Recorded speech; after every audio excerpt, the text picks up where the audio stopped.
pretendia guerrear contra Jerusalém, consultou com os seus oficiais, os seus comandantes de exércitos, para que tapasse as fontes de água que havia fora da cidade, e eles o ajudaram.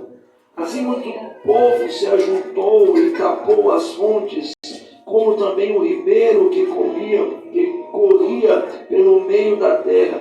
Diziam: porventura os reis da Síria achariam tanta água? Então ele se fortificou, reparou todo um muro quebrado e levantou torres sobre ele, fez um muro por fora e fortificou o terraço de apoio na cidade de Davi, e fez armas e escudos em abundância. Pôs oficiais de guerra sobre o povo, e ajuntou-se assim na praça, na porta da congregação, dizendo: esforça-te e tem de bom ânimo, não temais nem vos enganeis, por causa do rei da Síria, nem por causa da multidão que com ele está, pois conosco há um maior do que o que está com ele. Vamos pular para o versículo 18, irmãos. Então clamaram em alta voz, em judaico, contra o povo de Jerusalém, que estava sobre o muro, para atemorizar e perturbar, a fim de tomar a cidade. Falaram do Deus de Jerusalém, dos deuses dos deuses, do Deus dos povos, obra de mãos dos homens. E o rei Ezequias e o profeta Isaías, filho de Amós, porém, oraram por causa disso e clamaram ao Senhor. E Deus enviou um anjo que destruiu todos os homens de guerra e os chefes e oficiais do acampamento do rei da Síria, pelo que voltou à sua terra com o rosto coberto de vergonha. E os irmãos podem sentar dizendo amém, glória a Deus, amém, e aleluia. Meus queridos e amados irmãos, quando nós chegamos ao mês de janeiro, quando nós chegamos ao início de um novo ano, é verdade que expectativas tomam conta do nosso coração. Nós fazemos projetos, nós fazemos planos. Alguns prometem ler a Bíblia, que é uma boa coisa de você prometer nesse ano. Outros se comprometem a ficar fitness, a entrar na academia, fazer exercício físico. Outros se comprometem a começar estudos, a engajar em algum serviço diferenciado. E verdade é, irmãos, que é muito bom que nós façamos esses tipos de planos, pois a palavra do Senhor diz que o homem deve mesmo fazer planos e esperar de Deus a resposta final.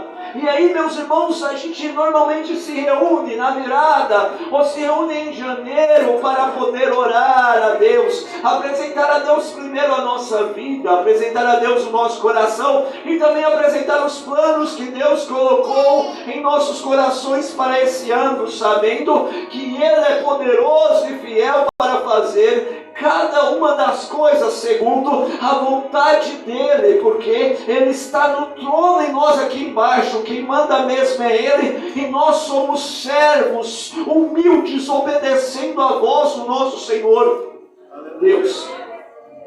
O texto que nós acabamos de ler, irmãos, conta um momento de grande aflição que tomou conta, irmão Emanuel. Você não apela de chamar irmão, não é? Porque tem pessoas que depois que recebem uma patente na igreja, se chamar de irmão, fica nervoso. Diácono Emanuel.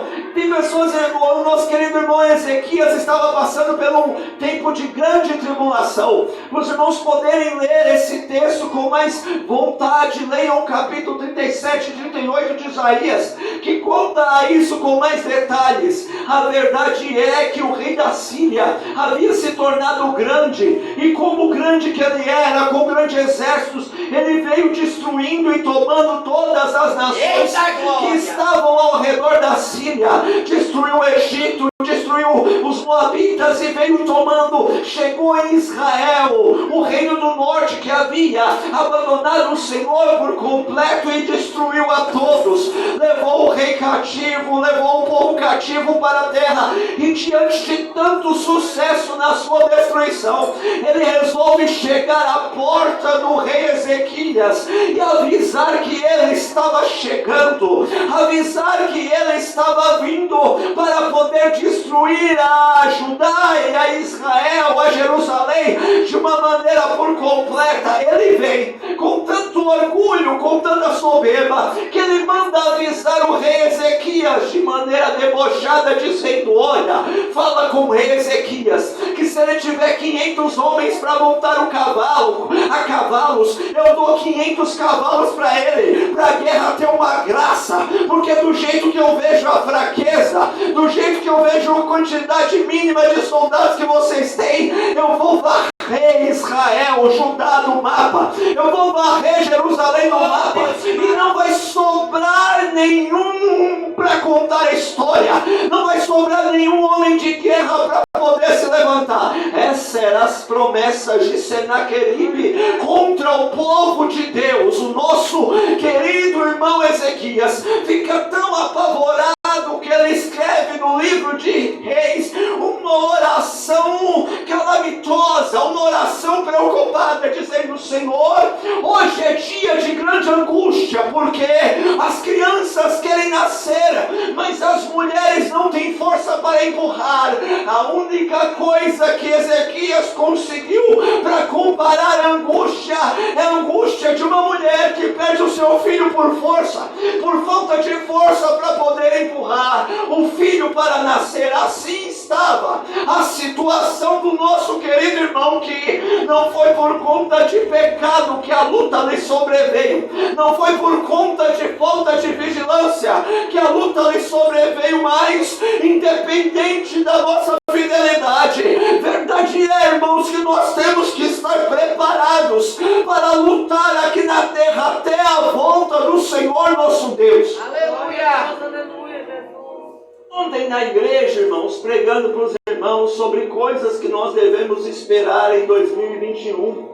E entre outras coisas, nós devemos esperar lutas, porque a palavra do Senhor diz: nesse mundo nós teríamos aflição, mas teríamos bom ânimo, porque o Senhor venceu a luta e Ele estará conosco. Aqui está essa situação, irmãos. O nosso irmão Ezequias está um pouco preocupado diante da destruição eminente de Jerusalém, e ele se reúne e começa a conversar com seus oficiais e traça um plano. O plano de Ezequias é muito simples. Primeira parte do plano: a gente vai tapar todas as poços, todas as fontes de água, para não deixar água para o exército inimigo beber. Nós vamos colocar todo o povo para dentro da cidade. As cidades pequenininhas que estavam ao redor de Jerusalém foram todos deslocados para dentro da muralha. Enquanto o povo vem, nós vamos construir muralhas maiores, nós vamos tampar as brechas das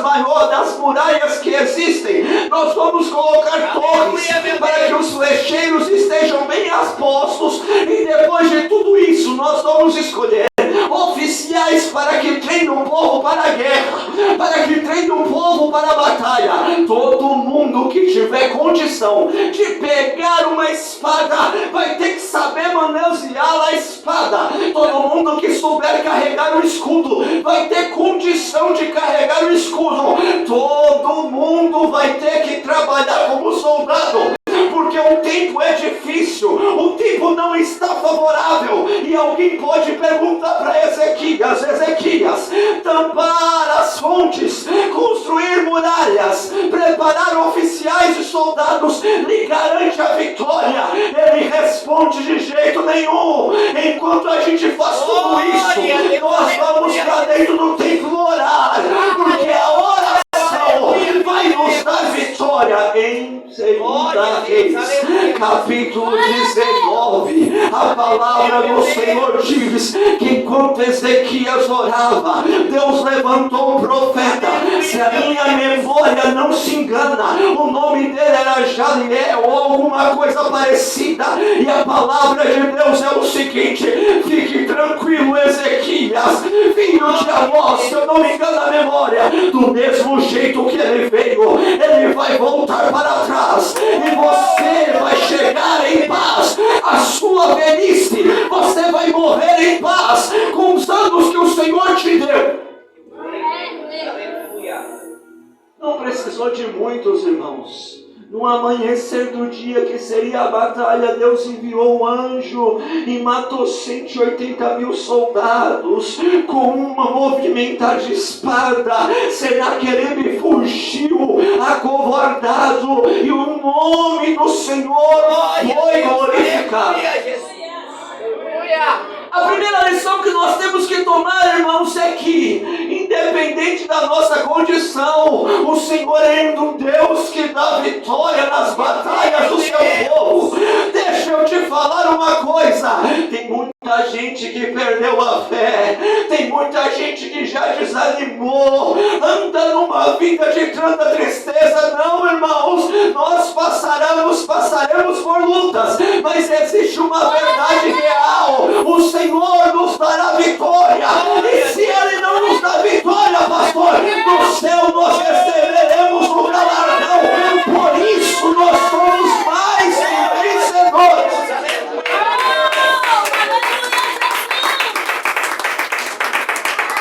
Glória a Deus, aleluia. Mas nessa noite eu quero trazer algumas dicas, algumas coisas para os irmãos fazerem neste ano, para facilitar a vida dos irmãos, para adiantar, o termo é esse, algumas vitórias na vida dos irmãos, para poder assim talvez destravar, desenrolar algumas bênçãos que Deus tem para a sua vida, que está há certo tempo parada, não por falta de Deus, mas por falta de um engajamento, de um posicionamento nosso. A primeira lição que eu quero trazer para os irmãos é que nessa presente era, depois que Jesus Cristo morreu e ressuscitou, nós não lutamos mais contra carne e sangue, mas a nossa luta é contra os principados, contra as potestades,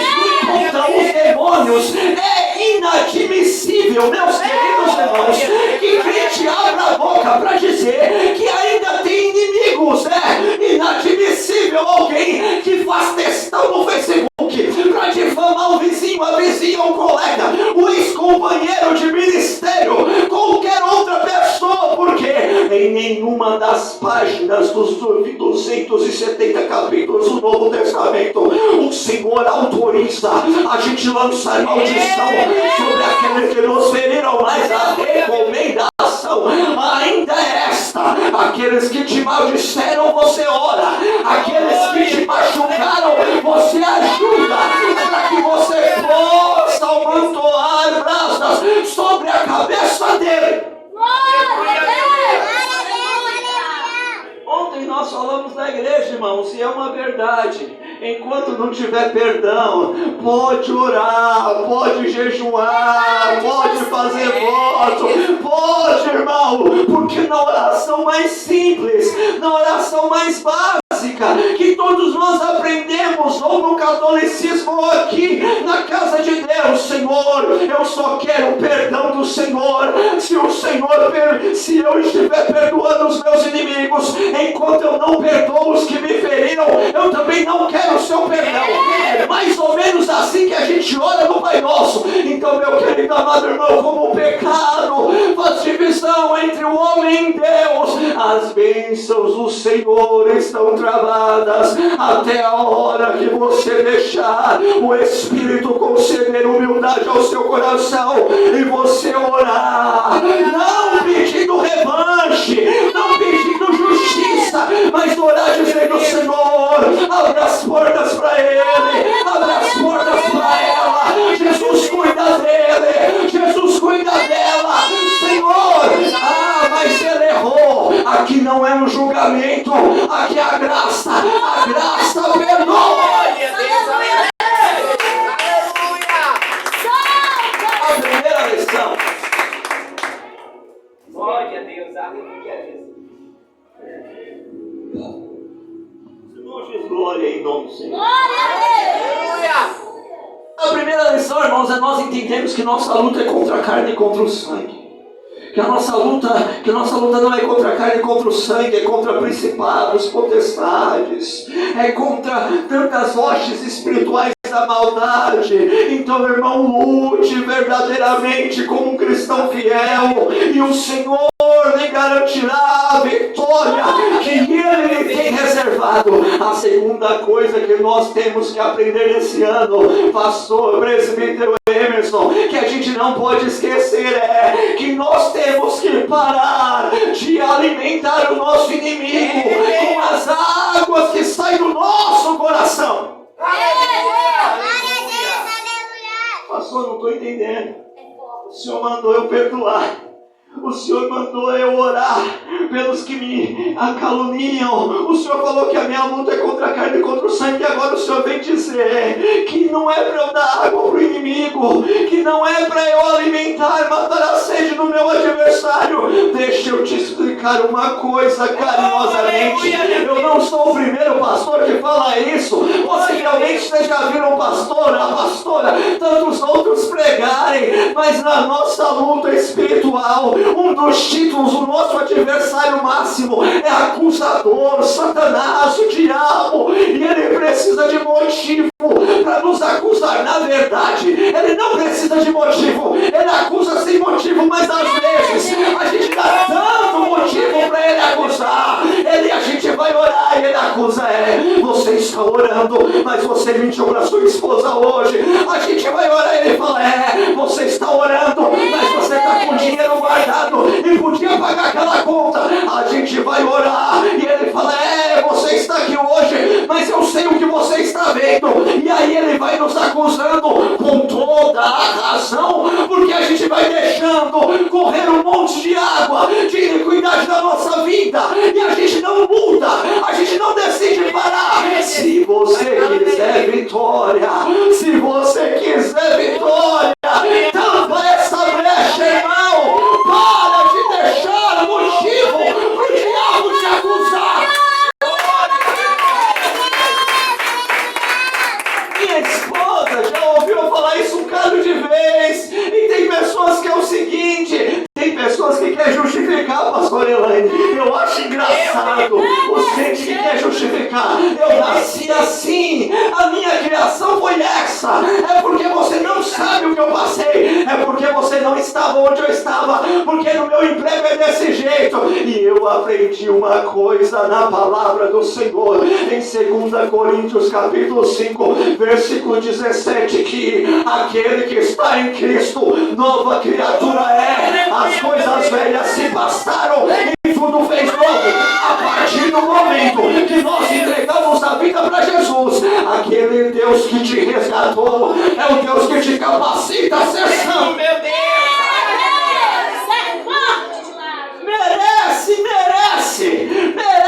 Merece, mas a gente merece o inferno, e pela graça de Jesus nós estamos caminhando no céu. Então deixa a justiça com Deus e viva uma vida santa. Glória a Deus! Tem um testemunho que eu gosto de contar, irmãos, algumas vezes. Meu pai, ele tinha problemas com a bebida alcoólica, eu não sei dizer, com álcool. Bebia muito, até o dia que ele teve um sério problema, beirou a morte, ouviu a voz do Senhor e foi para a casa de Deus, transformado. Pegou nojo pela bebida, mas continuava fumando, querido diácono Emanuel, e ele fumava escondido da gente. Eu era novinho, tinha 10 anos, porque ele tinha vergonha de fumar, né, porque estava na igreja, e aquela situação toda, ele achava que era escondido, mas menino sabe das coisas. E aquela situação, e um dia, irmãos, no culto de quinta-feira, lá em São Paulo, a gente congregava, a igreja nem estava cheia. O pastor que me batizou foi pregar, e ele pregou um versículo muito bonito, dizendo: se o Filho de Deus vos libertar, verdadeiramente sereis livres. Se o Filho de Deus vos libertar, verdadeiramente sereis livres. Lá em casa ninguém contava, ninguém espalhava, porque para pai ainda era segredo. E o pastor pregando, dizendo: meu querido irmão que está aqui nessa noite, você só precisa crer que o Jesus que te deu poder para te libertar da cachaça é o mesmo Jesus que te dá poder para te libertar do cigarro. Meu querido e amado irmão, o Jesus que te deu poder para te libertar da droga é o mesmo Jesus que te dá poder para te libertar da mentira. O mesmo Jesus que tirou de você uma depressão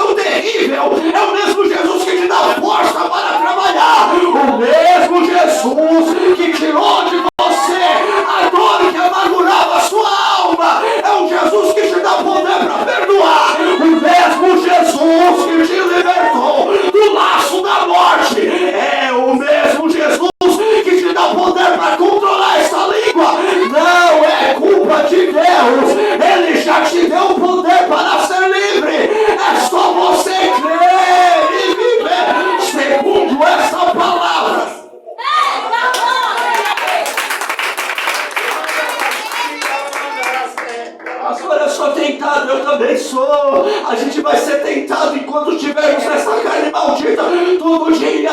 Mas Jesus nos deu poder para dizer não. Jesus nos deu poder para viver uma vida santa. Se eu cair, tem perdão. Mas não vive de queda, não. Vive de cabeça erguida para a glória do Senhor.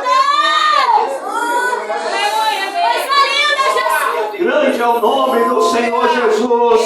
Grande é o nome do Senhor Jesus. Deixa eu te falar uma coisa, irmãos. Oh, meu Pai da glória, conversando com os irmãos lá na igreja, eu falei com ele: irmãos, presta atenção no assunto. Para nós que somos crentes, o diabo não está muito preocupado em demoniar tudo, não. Aquele batedor todo, ele normalmente faz isso com os ímpios. Para nós que aceitamos Jesus Cristo, a batalha do diabo é tentar tomar a nossa mente, nos fazer parar de crer, nos fazer acreditar que o Senhor não está pronto para nos ajudar, nos fazer parar de crer na palavra. Irmão, creia contra a sua carne, creia contra a sua vontade, creia contra as tentações, creia que Jesus é poderoso para te libertar. Glória a Deus, aleluia.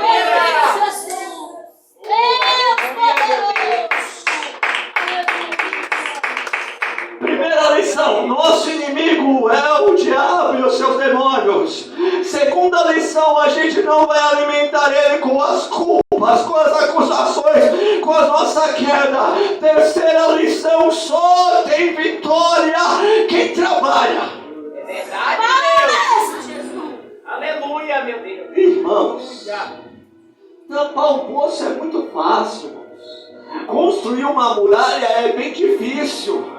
Irmãos, tapar um poço é fácil.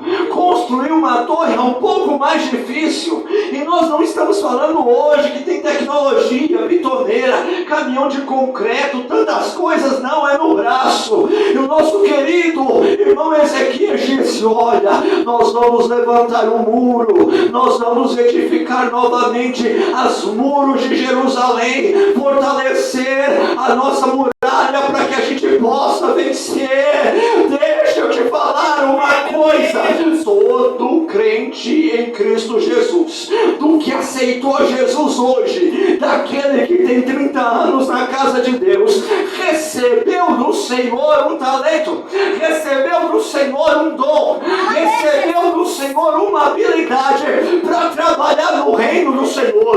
O reino de Deus não é, irmãos, um resort, um cinema, onde a gente chega e senta e contempla as coisas acontecendo e depois vai para casa feliz. Que culto maravilhoso! Oh, glória a Deus! Tem alguns que ainda são pastoras críticos de culto. Se eu fosse dar uma nota, hoje seria 8, porque o irmão errou no louvor. Aí no outro dia, se eu fosse dar uma nota, seria 7, porque o irmão está aprendendo a pregar ainda. E aí a gente vai levando o tempo, irmãos, e Deus olhando para lá e fala assim: foi por acaso que eu morri na cruz para você ficar parado? Não, eu te chamei para edificar uma muralha, eu te chamei para edificar o meu templo. O nosso querido irmão Paulo, em 1 Coríntios capítulo 5, 6, se a minha memória não furar, ele diz o seguinte: o Senhor Jesus é o nosso fundamento e cada um de nós estamos edificando essa construção como obreiros de Deus. Meu querido e amado irmão, quem fica parado não vence. Cada um tem uma habilidade, alguns cantam, outros pregam, outros evangelizam, mas a gente não pode ficar parado, porque Jesus pagou um preço muito alto e ainda precisa de muitas pessoas ouvirem o Evangelho. Pastor, qual que é o meu chamado? Qual que é o meu chamado? É muito simples. Todo crente foi chamado para sair na rua, sem ter unção de missionário, sem ter patente, sem terno e gravata. Todo crente foi chamado para sair na rua e dizer: Jesus te ama, o céu está aberto, o inferno é real. Todo crente foi chamado para falar do amor de Jesus Cristo. Olha, deixa eu te falar uma coisa: antigamente eu era desse jeito, mas Jesus mudou a minha vida. Vamos edificar a muralha de Jesus. Todo crente foi chamado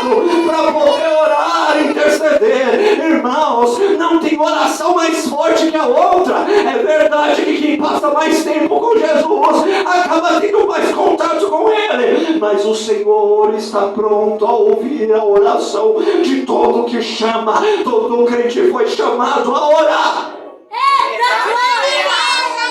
Aleluia, Jesus. Aleluia, Jesus. Santo de Israel, aleluia. E existem pessoas, irmãos, que gostam de terceirizar o negócio. Eu fico impressionado. Se a gente perguntar para alguns irmãos aqui, falar assim, irmãos, quanto tempo você passou nas redes sociais? Ah, tanto tempo, 1 hora, 2, tantas horas. Irmão, nesse tempo aí você pelo menos orou alguma coisa? Não, a pastora está orando. Meu nome está no caderno de oração. Eu coloquei, e tem gente, irmãos, com todo respeito, tem irmãos que fazem carreata. Tem irmãos que fazem, como é que chama aquele negócio, quando a gente, excursão. Ele vem aqui, coloca o nome dele aqui na oração, vai na igreja do outro pastor e coloca o nome dele na oração, ele vai na outra igreja e põe o nome dele na oração, e aí tem uns 15, 20 cadernos com o nome dele. Pedir oração é bom, pastor, é claro, a palavra do Senhor te manda uns orar pelos outros, mas é um orar pelos outros, enquanto eu peço que os outros orem por mim, eu oro pelos outros, enquanto eu peço para as pessoas atenderem as minhas necessidades, eu estou orando pela necessidade dos irmãos, e ninguém fica sem trabalhar na obra, ninguém fica sem trabalhar na obra, enquanto alguém está jejuando pela minha vida, eu estou jejuando pela vida do outro, enquanto tem alguém batalhando pela minha vida, eu também estou batalhando, porque Jesus não carrega ninguém nas costas, aqui a obra do Senhor é todos marchando para juntos chegarmos ao céu.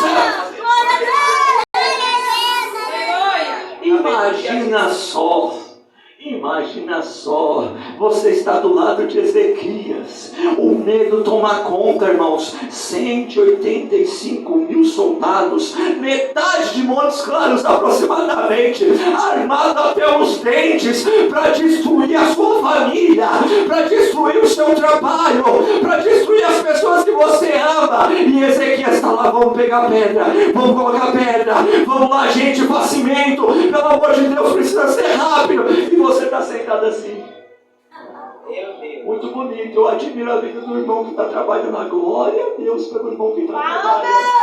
Aleluia, que coisa linda, gente. Oh, o irmão é tão abençoado. Irmão, se eu fosse Ezequias do seu lado, eu te socava de raiva, mas pelo amor do Senhor Jesus, e não vamos trabalhar nesse ano. Eu ensino lá na igreja, pastor, e eu acredito que aqui é do mesmo jeito. Não existe cargo na igreja para todo mundo, não existe tempo de culto para todo mundo, não existe espaço para todos falarem, é distinção não, o tempo aqui é curto, mas no reino de Deus, na rua, na casa, nos novos que estão na rua, não morando na rua, para as prostitutas, para os bêbados, para a nossa família, o púlpito é aberto, o microfone é aberto 24 horas, para falar com Deus, e não precisa ter internet não, é só dobrar o joelho e clamar a Ele.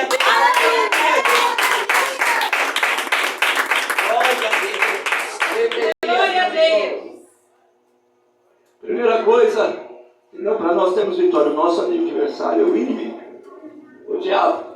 Segunda coisa, nós não vamos dar água para ele. Terceira coisa, todo mundo vai tirar o seu dom dessa areia suja que você enterrou de desculpa.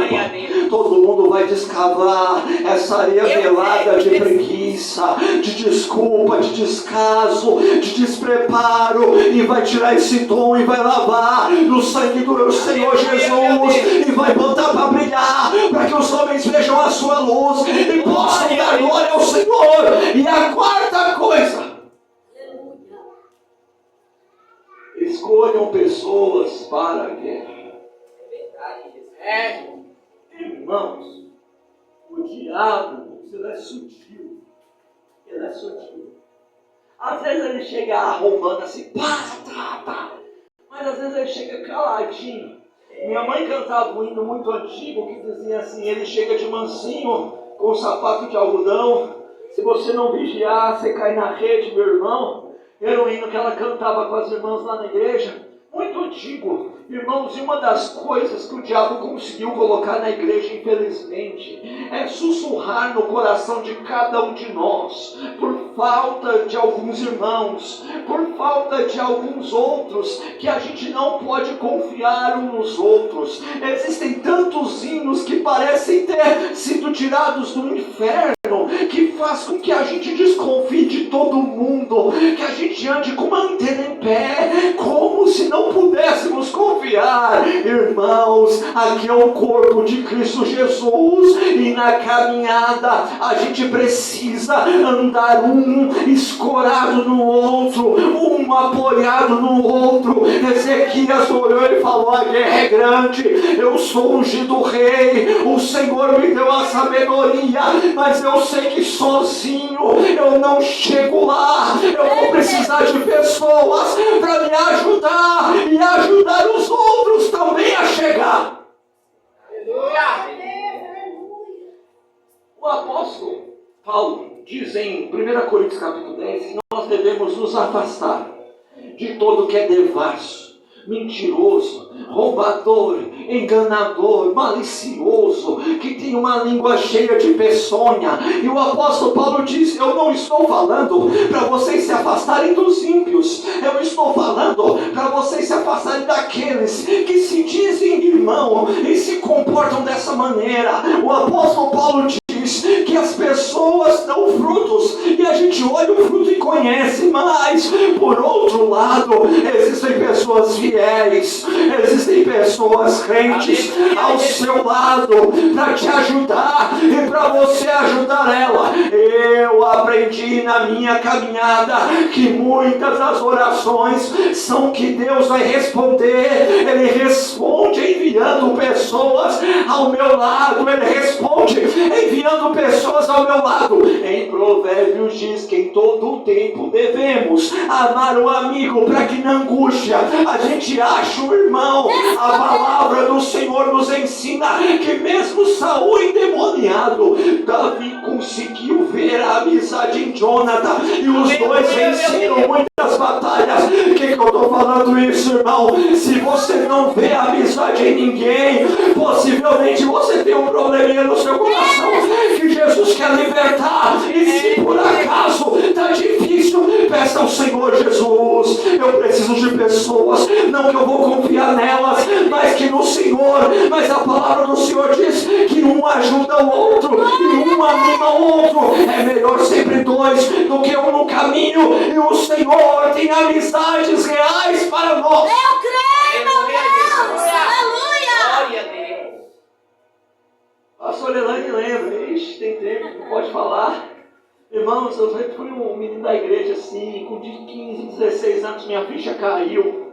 Falei: eu preciso converter Jesus desse jeito de ir só na igreja, fingir que é crente, depois na escola, falar tanta besteira, irmãos, eu falava tanta besteira. E aí eu fiz um compromisso com Deus de me converter, comprometendo com Deus, e depois que eu me comprometi, eu perdi um caso de amigo na igreja, porque era tudo igual eu, e eu chegava o tempo de falar: Jesus, e agora? Senhor, eu estou sozinho, eu quero falar das coisas da Bíblia, não encontrei ninguém para falar. Jesus, a gente chama o povo para orar, ninguém quer orar. Senhor, meu Deus, que situação, só eu fiquei, mataram todos os seus profetas, e eu estou sozinho em Israel. E aí eu fui orar: Jesus, eu preciso de pessoas crentes também, Senhor. Não é para congregar comigo não, Senhor, é para ajudar, para aprender do Senhor. E Deus que ouve as orações, e deu pessoas, amigos que nós compartilhamos a amizade até hoje,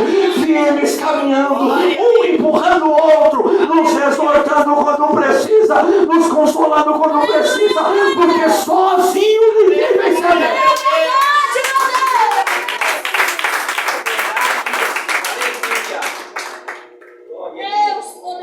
Porque se nós fôssemos vencer a guerra sozinhos, irmãos, não tinha igreja, não tinha pastor, não tinha líder, não tinha irmãos, não tinha pessoas, não tinha nada, irmãos. Jesus sabe que ninguém está aqui para escorar em ninguém, mas Jesus também sabe que tem dia que a gente está forte, mas tem dia que a gente está fraco, e na hora que a gente está fraco, a gente precisa de alguém mais forte para nos animar, e na hora que a gente está forte, a gente anima o mais fraco, e um empurra o outro. até o dia que a trombeta soar. Desse jeitinho aí, meu Deus. Glória a Deus. A vencer a vitória, a batalha, irmãos, nós temos que lembrar que o nosso inimigo é o adversário. Nós não vamos dar água para ele. Todos têm que trabalhar nesse reino. E sozinho nós não vamos chegar a lugar algum. Para terminar.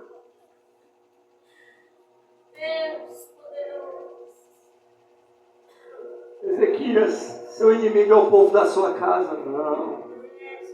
Ezequias, o seu inimigo é os cidadãos que moram na sua cidade. Não.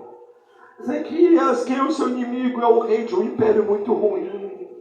O que você vai fazer, Ezequias? Eu vou parar de dar motivo para ele me acusar, me vencer. Eu vou fechar as fontes. O que você vai fazer? Eu vou botar todo mundo para trabalhar. Todo mundo vai ter que carregar pedra nesse reino. O que você vai fazer? Eu vou escolher pessoas fiéis para me ajudar a liderar, para me ajudar a passar por esse momento difícil. E o que você vai fazer, Ezequias? Eu vou consagrar a minha vida.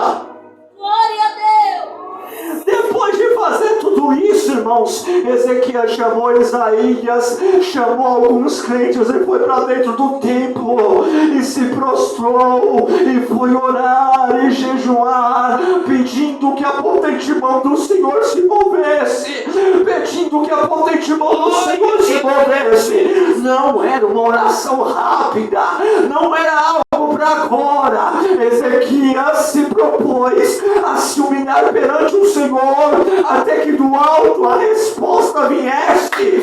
Ezequias se propôs a orar perante o Senhor até que do alto a resposta viesse. Aleluia, meu Deus. Aleluia. Deixa eu ensinar uma coisa para os irmãos. Os crentes aprenderam uma desculpa muito feia. Eu pus nas mãos de Deus. Normalmente é bonito, mas na prática a pessoa está dizendo o seguinte: eu não estou nem orando por isso. Eu já parei de orar. Eu não quero nem saber desse assunto. A pessoa diz: pus na mão de Deus. Mas a maioria nem põe na mão de Deus. Parou de orar, largou para lá. Não, meu irmão. A recomendação bíblica é o seguinte: entra para dentro do seu quarto. Não avisa ninguém que você vai orar. Não posta foto que você está orando. Pelo amor de Deus. Tranca a janela e fala em secreto. E clama em secreto. Que o Deus que ouve em secreto em público te responderá. Aleluia, Jesus. Aqueles que podem, se põem de pé em nome de Jesus. Oh, maravilha, meu Deus. O que eu acho bonito, irmãos, que não mudou nada. O exército ainda estava acampado. Não mudou nada. A fúria ainda estava no coração de Senaqueribe. Não mudou nada. O povo ainda estava com medo, mas o nosso querido irmão Ezequias, com alguns crentes, estava clamando. E antes dele receber a vitória, o Senhor resolveu falar com ele. Aleluia. Glória a Deus. Coloca a mão sobre o seu coração. Pastor, nesse ano de 2021, por quais pedidos eu tenho que orar? E por quais pedidos eu tenho que parar de orar? A dica é o seguinte: vai orando até o Senhor falar com você. Vai orando até que o Senhor fale com você. Moisés foi proibido de entrar na terra prometida, mas continuou orando. Deus, eu quero entrar. Deus, eu quero entrar. E Deus falou com ele: Moisés, pode parar de orar, que isso eu não vou te responder. Mas por outro lado, o Senhor que diz não é o Senhor que também diz sim. O nosso querido irmão Ezequias está orando no meio do templo, todo o povo olhando